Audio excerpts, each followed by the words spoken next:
It was a well-known fact that the majority of the people who arrived at the Willard Asylum for the chronically insane would never leave once they got there.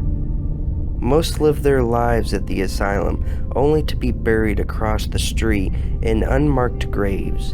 Unfortunately, nobody provided the patients with this information. Some of them are still there today in spirit. In 1995, 400 unopened suitcases were found in the attic, most containing personal items dating from 1910 to 1960. Judging by the contents, many of the interred were considered well-to-do, possessing luxury. Items such as a hand-blown glass perfume bottles and silver napkin rings, along with personal effects such as photographies and letters. It was clear by the contents that the patients once led normal lives. The first patients at the asylum arrived on October 13, 1869. Mary Rote arrived at a steamboat after having spent the past decade at the Columbia County almshouse, chained in a corner without clothing, proper medical assistance, or even a bed. All she had was a tattered blanket.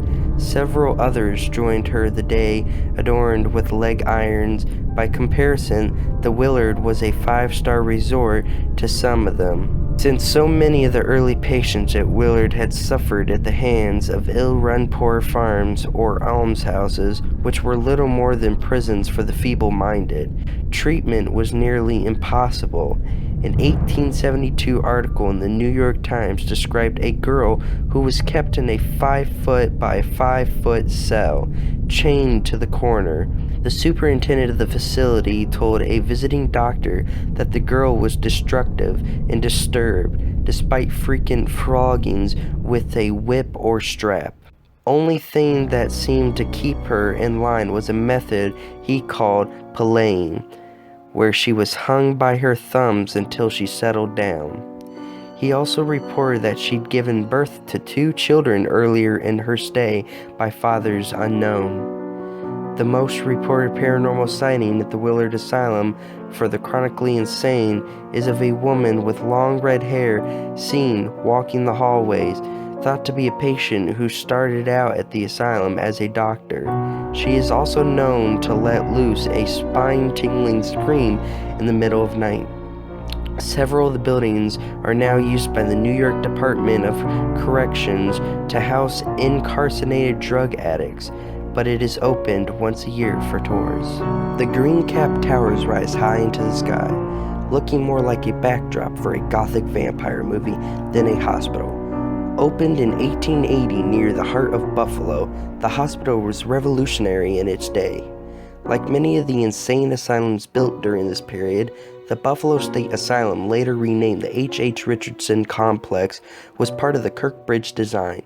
The building layout follows the aspiration of Dr. Thomas Story Kirkbridge, a respected psychiatrist in the mid-1800s who hoped to advance the design of mental facilities by separating patients by gender and severity of illness. In a typical Kirkbridge building, a central administration building stands front and center with long infirmary wings extending off either side, providing fresh air and sunlight to all of the patients' rooms. Prior to his design, the mentally ill were often housed in county jails and the basements of public buildings, where they were often neglected and forgotten. Unfortunately, even a well-intended vision couldn't prevent the abuse of mistreatment. Overcrowding and lack of funding often left patients sleeping in fecal-soiled bedding with little to no care. The Buffalo State Asylum for the Insane was a prime example of this. The hospital was so overpacked, many patients slept on top of one another in tiny beds, covered in filth. Treatment for the mentally insane during this era consisted of nothing more than inhumane experiments. Doctors would cut into patients' heads to incapacitate portions of the brain, turning them into living zombies. Other methods involved frying their brains with electricity or submerging them in the tubs of water for hours on end. It's no wonder some of them continue to haunt the facilities. The Buffalo State Asylum has been closed down since 1974, but whispers of the dead can still be heard behind the towering brick walls.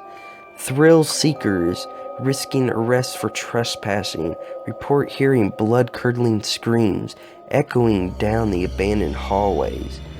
Some have reported that the interior of the hospital looks as though it was evacuated swiftly, leaving behind rusting metal beds, equipment, and even a dollhouse sitting in the middle of the floor, serving as a haunting reminder of the lives that passed through the arched brick doorways. The Greystone Park Psychiatric Center was opened in 1876, prompted by the efforts of Dorothy Lind Dix, a nurse who tirelessly lobbied for better health care for the mentally ill. While the hospital had good intentions, the center was soon overcrowded, swelling to more than 7,000 patients by 1953, primarily due to an influx of World War II veterans who returned with post-traumatic stress disorder, lacking modern medications. Procedures such as electric shock therapy and insulin shock therapy were used, which typically only made things worse for the patients. Patients enduring insulin shock therapy were treated to daily injections of insulin, with the dosages being increased over a 6-week period. Over the brain was overloaded with insulin, the patient would go into coma, some suffering a series of seizures in the process. Often the patients would be given electroshock treatments while the included coma, just to the top of torture.